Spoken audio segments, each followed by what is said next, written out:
Chapter 1, The Mantle of Immortality. And now we come to a turning point in the career of Santa Claus, and it is my duty to relate the most remarkable that has happened since the world began, or mankind was created.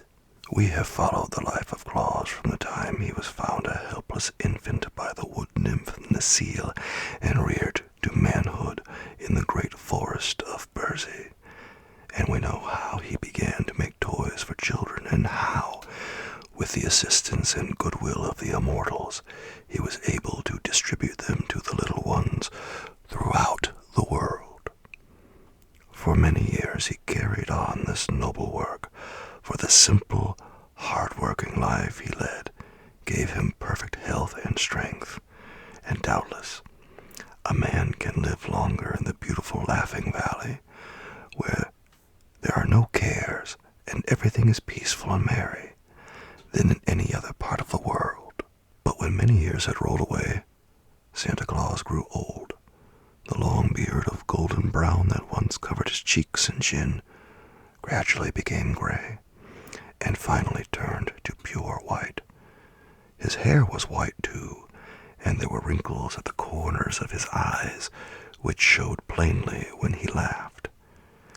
He had never been a very tall man, and now he became fat and waddled very much like a duck when he walked.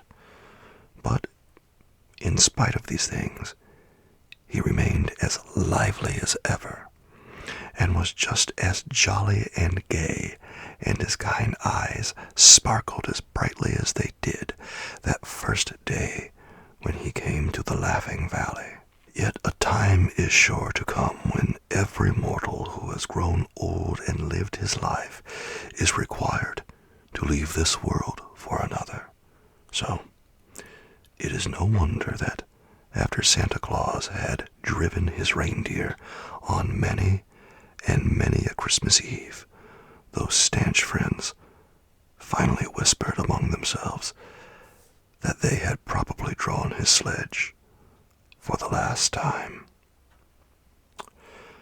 Then all the forest of Bersey became sad, and all the Laughing Valley was hushed, for every living thing that had known Claus had used to love him and to brighten at the sound of his footsteps or the notes of his merry whistle. No doubt the old man's strength was at last exhausted, for he made no more toys, but lay on his bed, as in a dream. The nymph Necile, she who had reared him and been his foster mother, was still youthful and strong and beautiful, and it seemed to her but a short time since this aged, gray-bearded man had lain in her arms and smiled on her with his innocent baby lips. In this is shown the difference between mortals and immortals. It was fortunate that the great auk came to the forest at this time. Necile sought him with troubled eyes, and told him of the fate that threatened their friend Claus. At once the master became grave, and then he leaned upon his axe and stroked his grizzled beard thoughtfully for many minutes. Then, suddenly he stood up straight and poised his powerful head with firm resolve, and stretched out his great right arm, as if determined on doing some mighty deed.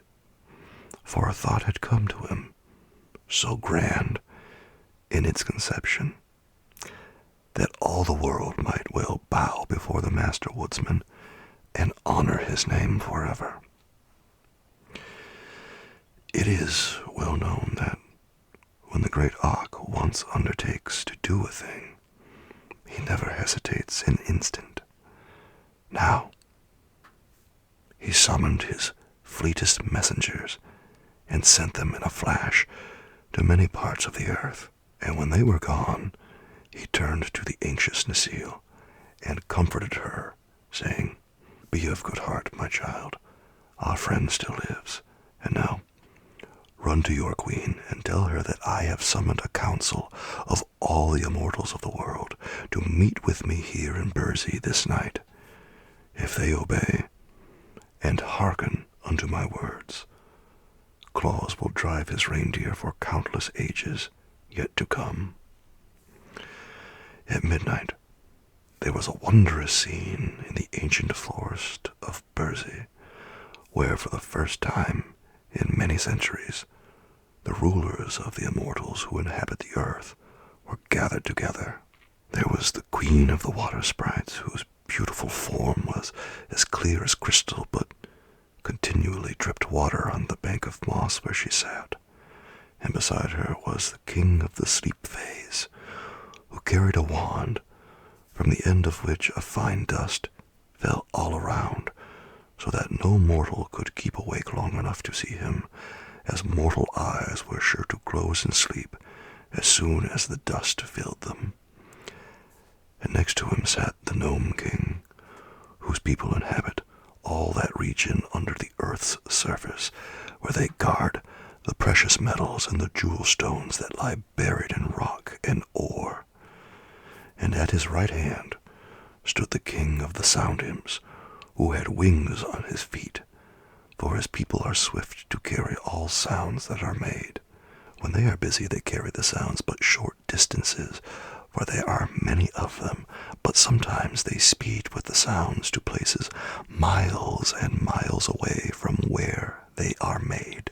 The king of the sound imps had an anxious and careworn face, for most people have no consideration for his imps, and especially the boys and girls make a great many unnecessary sounds which the imps are obliged to carry when they might be better employed. The next in the circle of immortals was the king of the wind demons, slender of frame, restless and uneasy at being confined to one place for even an hour. Once in a while he would leave his place and circle around the glade, and each time he did this, the fairy queen was obliged to untangle the flowing locks of her golden hair and tuck them back of her pink ears. But she did not complain, for it was not often that the king of the wind demons came into the heart of the forest. After the fairy queen, whose home you know was in Old Bursey, came the king of the light elves, with his two princes, Flash and Twilight, at his back. He never went anywhere without his princes, for they were so mischievous that he dared not let them wander alone. Prince Flash bore a lightning bolt in his right hand, and a horn of gunpowder in his left, and his bright eyes roved constantly around, as if he longed to use his binding flashes. Prince Twilight held a great snuffer in one hand, and a big black cloak in the other, and it is well known that unless Twilight is carefully watched, the snuffers or the cloak will throw everything into darkness, and darkness is the greatest enemy the king of the light elves has. In addition to the immortals I have named were the king of the Nooks, who had come from his home in the jungles of India, and the king of the Ryls, who lived among the gay flowers and luscious fruits of Valencia. Sweet Queen Zerline of the wood nymphs completed the circle of immortals. But in the center of the circle sat three others, who possessed powers so great that all the kings and queens showed them reverence. These were Ak, the master woodsman of the world, who rules the forests and the orchards and the groves, and Kern, the master husbandman of the world, who rules the grain fields and the meadows and the gardens, and Baum, the master mariner of the world, who rules the seas and all the craft that float thereon, and all other immortals are more or less subject to these three. When all had assembled, the master woodsman of the world stood up to address them, since he himself had summoned them to the council. Very clearly he told them the story of Claus, beginning at the time when, as a babe, he had been adopted a child of the forest, and telling of his noble and generous nature, and his lifelong labors to make children happy. And now, said Og, when he had won the love of all the world, the spirit of death is hovering over him. Of all men who have inhabited the earth, none other so well deserves immortality, for such a life cannot be spared so long as there are children of mankind to miss him and to grieve over his loss. We immortals are servants of the world, and to serve the world we were permitted in the beginning to exist. But what one of us is more worthy of immortality than this man Claus, who so sweetly ministers to the little children? He paused and glanced around the circle to find every immortal listening to him eagerly and nodding approval. Finally, the king of the wind demons, who had been whistling softly to himself, cried out, "What is your desire, O Og?" "To bestow upon Claus the mantle of immortality," said Og loudly. That this demand was wholly unexpected was proved by the immortals springing to their feet and looking into each other's face with dismay, and then upon Og with wonder, for it was a grave matter, this parting with the mantle of immortality. The queen of the water sprites spoke in her low, clear voice, and the words sounded like raindrops splashing upon a window pane. "In all the world, there is but one mantle of immortality," she said. The king of the sound phase added, "It has existed since the beginning, and no mortal has ever dared to claim it." And the master mariner of the world arose and stretched his limbs, saying, "Only by the vote of every immortal can it be bestowed upon a mortal." "I know all this," answered Og quietly, "but the mantle exists, and if it was created, as you say, in the beginning, it was because the Supreme Master knew that someday it would be required. Until now, no mortal has deserved it. But who among you dares deny that the good Claus deserves it? Will you not all vote to bestow it upon him?" They were silent, still looking upon one another questioningly. "Of what use is the mantle of immortality unless it is worn?" demanded Og. "What will it profit any one of us to allow it to remain in its lonely shrine for all time to come?" "Enough," cried the Gnome King abruptly. "We will vote on the matter, yes or no. For my part, I say yes." "And I," said the Fairy Queen promptly, and Og rewarded her with a smile. "My people in Burzee tell me they have learned to love him. Therefore I vote to give Claus the mantle," said the King of the Ryls. "He is already a comrade of the Knooks," announced the ancient king of that band. "Let him have immortality." "Let him have it! Let him have it!" sighed the king of the wind demons. "Why not?" asked the king of the sleep phase. "He never disturbs the slumbers my people allow humanity. Let the good Claus be immortal." "I do not object," said the king of the sound imps. "Nor I," murmured the queen of the water sprites. "If Claus does not receive the mantle, it is clear none other can ever claim it," remarked the king of the light elves. "So let us have done with the thing for all time." "The wood nymphs were first to adopt him," said Queen Zerline. "Of course I shall vote to make him immortal."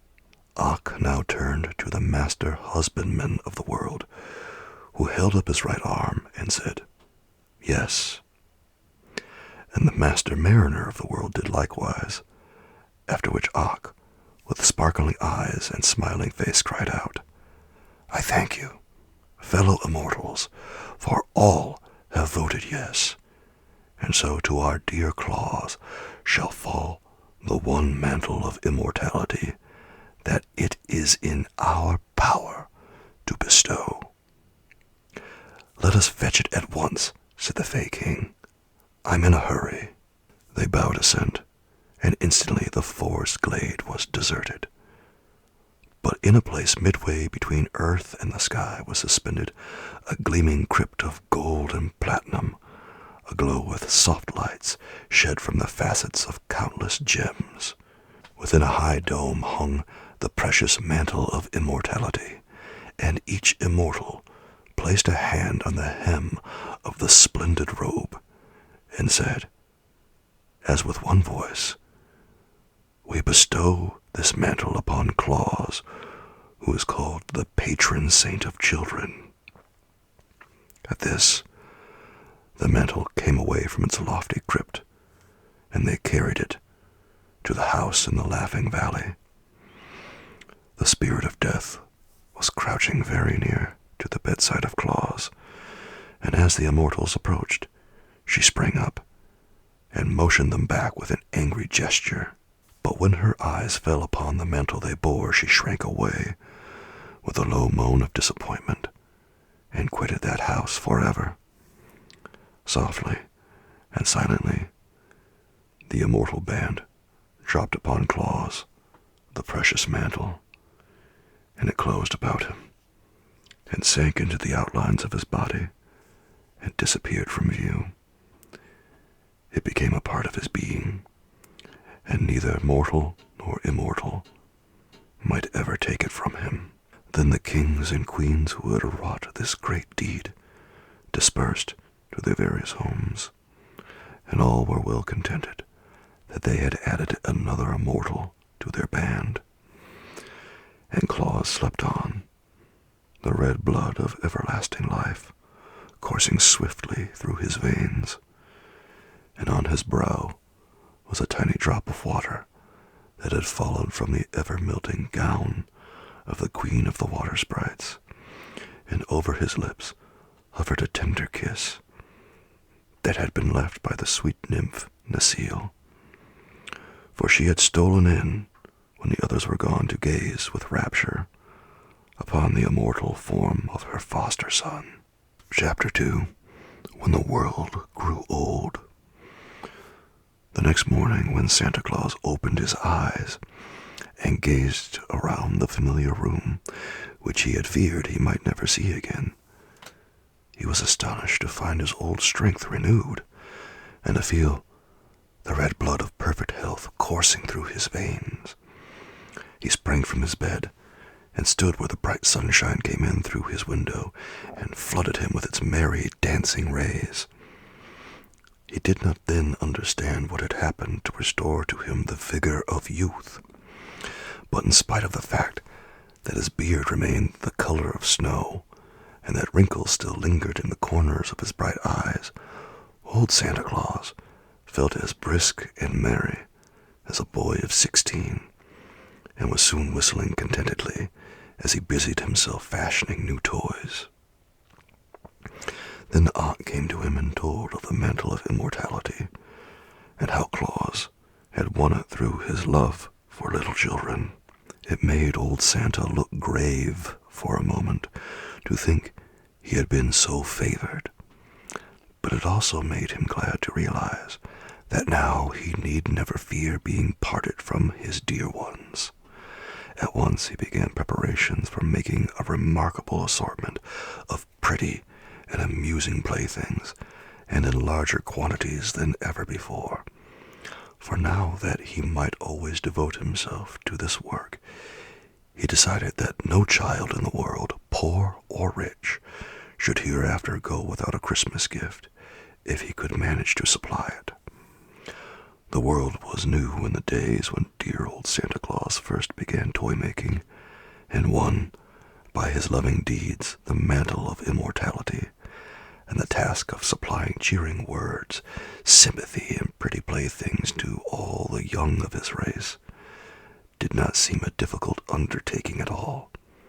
But every year more and more children were born into the world, and these, when they grew up, began spreading slowly over all the face of the earth, seeking new homes, so that Santa Claus found each year that his journeys must extend farther and farther from the Laughing Valley, and that the packs of toys must be made larger and ever larger.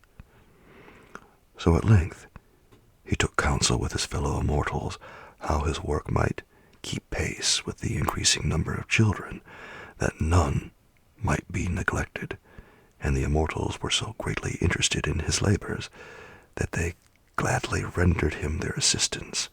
Ock gave him his man Kilter, the silent and swift, and the Nook Prince gave him Peter, who was more crooked and less surly than any of his brothers, and the Ryle Prince gave him Neuter, the sweetest temper Ryle ever known, and the Fairy Queen gave him Whisk, that tiny, mischievous but lovable fairy who knows today almost as many children as does Santa Claus himself.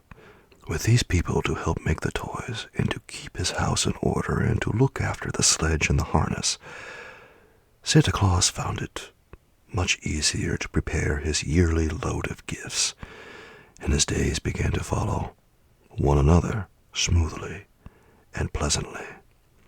Yet, after a few generations, his worries were renewed, for it was remarkable how the number of people continued to grow, and how many more children there were every year to be served.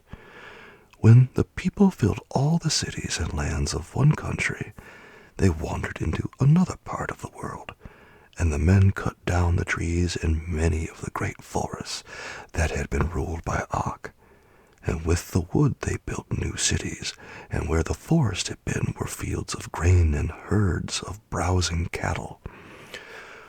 You might think the master woodsman would rebel at the loss of his force, but not so.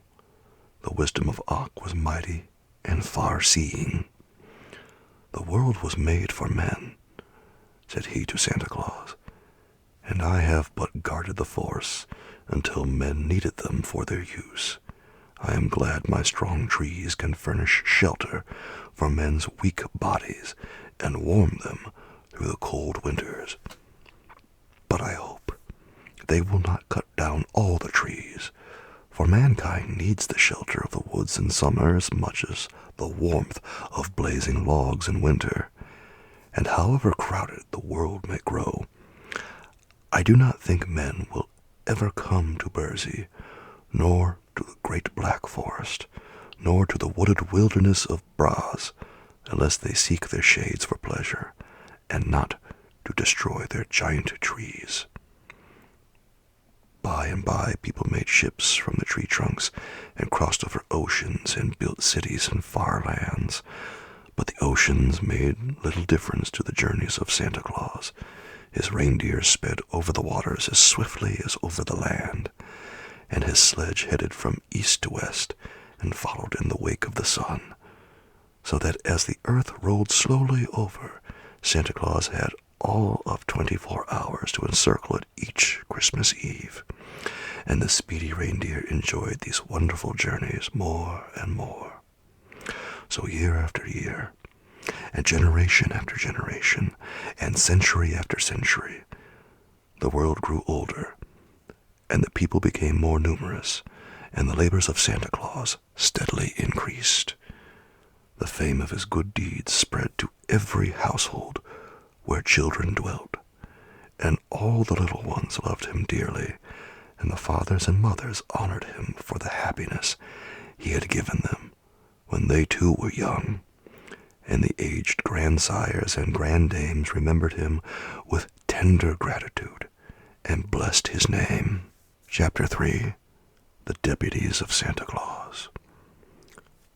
However, there was one evil following in the path of civilization that caused Santa Claus a vast amount of trouble before he discovered a way to overcome it. But fortunately, it was the last trial he was forced to undergo. One Christmas Eve, when his reindeer had leaped to the top of a new building, Santa Claus was surprised to find that the chimney had been built much smaller than usual. But he had no time to think about it just then, so he drew in his breath and made himself as small as possible and slid down the chimney. I ought to be at the bottom by this time, he thought, as he continued to slip downward. But no fireplace of any sort met his view, and by he reached the very end of the chimney, which was in the cellar. This is odd, he reflected, much puzzled by this experience. If there is no fireplace, what on earth is the chimney good for?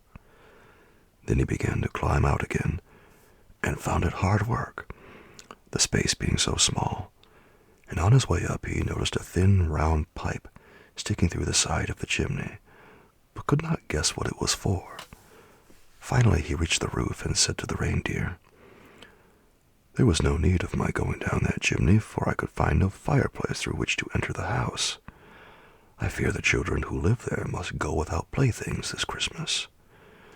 Then he drove on, but soon came to another new house with a small chimney. This caused Santa Claus to shake his head doubtfully, but he tried the chimney nevertheless, and found it exactly like the other. Moreover, he nearly stuck fast in the narrow flue and tore his jacket trying to get out. So although he came to several such chimneys that night, he did not venture to descend any more of them. "What in the world are people thinking of to build such useless chimneys?" he exclaimed. "In all the years I've traveled with my reindeer, I have never seen the like before." True enough, but Santa Claus had not then discovered that stoves had been invented and were fast coming into use. When he did find it out, he wondered how the builders of those houses could have so little consideration for him, when they knew very well it was his custom to climb down chimneys and enter houses by way of the fireplaces.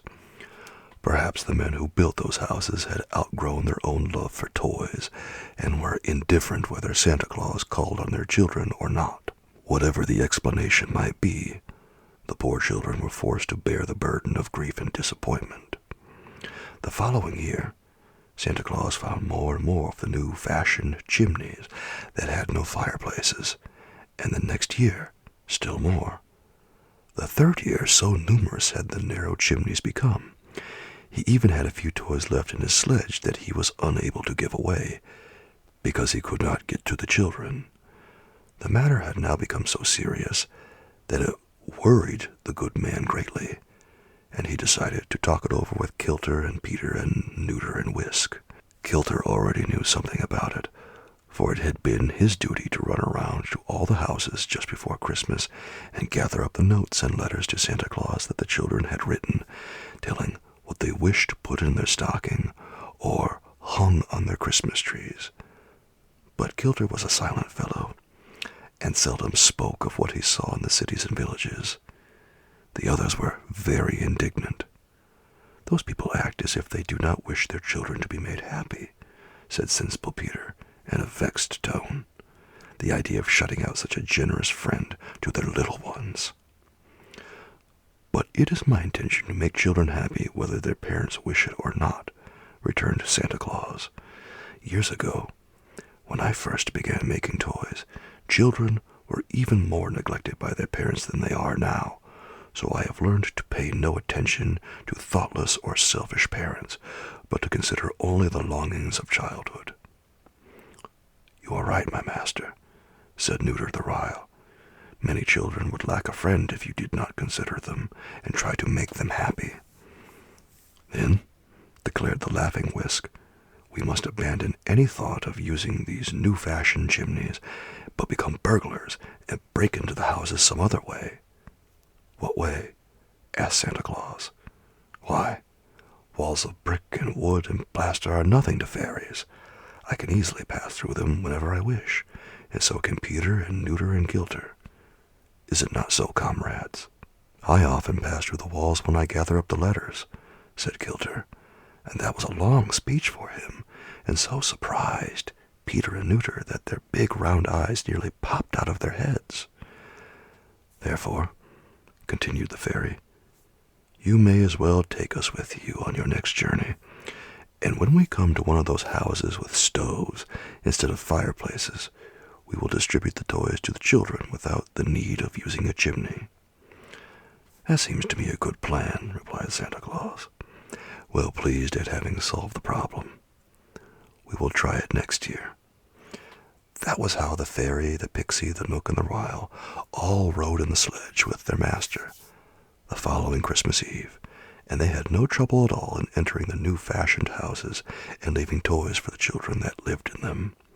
And their deft services not only relieved Santa Claus of much labor, but enabled him to complete his own work more quickly than usual, so that the merry party found themselves at home with an empty sledge a full hour before daybreak. The only drawback to the journey was that the mischievous Whisk persisted in tickling the reindeer with a long feather to see them jump, and Santa Claus found it necessary to watch him every minute and to tweak his long ears once or twice to make him behave himself.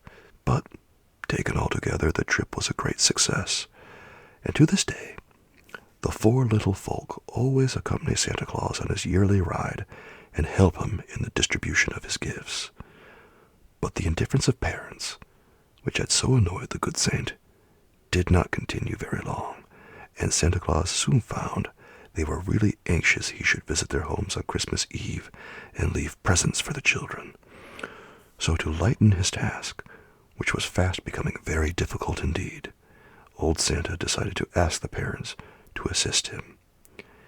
"Get your Christmas trees all ready for my coming," he said to them, "and then I shall be able to leave the presents without loss of time, and you can put them on the trees when I am gone." And to the others he said, "See that the children's stockings are hung up in readiness for my coming, and then I can fill them as quick as a wink." And often, when parents were kind and good-natured, Santa Claus would simply fling down his package of gifts and leave the fathers and mothers to fill the stockings after he had darted away in his sledge.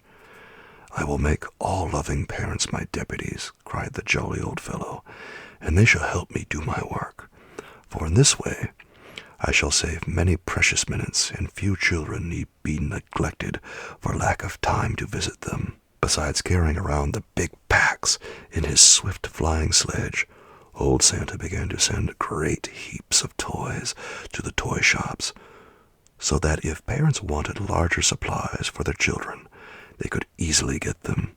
And if any children were by chance missed by Santa Claus on his yearly rounds, they could go to the toy shops and get enough to make them happy and contented.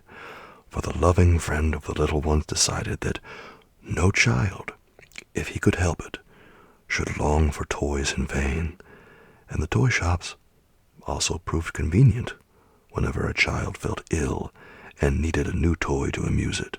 And sometimes, on birthdays, the fathers and mothers go to the toy shops and get pretty gifts for their children in honor of the happy event. Perhaps you will now understand how, in spite of the bigness of the world, Santa Claus is able to supply all the children with beautiful gifts. To be sure, the old gentleman is rarely seen in these days, but it is not because he tries to keep out of sight, I assure you. Santa Claus is the same loving friend of children that in the old days used to play and romp with them by the hour, and I know he would love to do the same now if he had the time. But, you see, he is so busy all the year making toys and so hurried on that one night when he visits our homes with his packs that he comes and goes among us like a flash, and it is almost impossible to catch a glimpse of him. And although there are millions and millions more children in the world than there used to be, Santa Claus has never been known to complain of their increasing numbers. "The more the merrier," he cries, with his jolly laugh, and the only difference to him is the fact that his little workmen have to make their busy fingers fly faster every year to satisfy the demands of so many little ones. In all this world, there is nothing so beautiful as a happy child says good old Santa Claus. And if he had his way, the children would all be beautiful, for all would be happy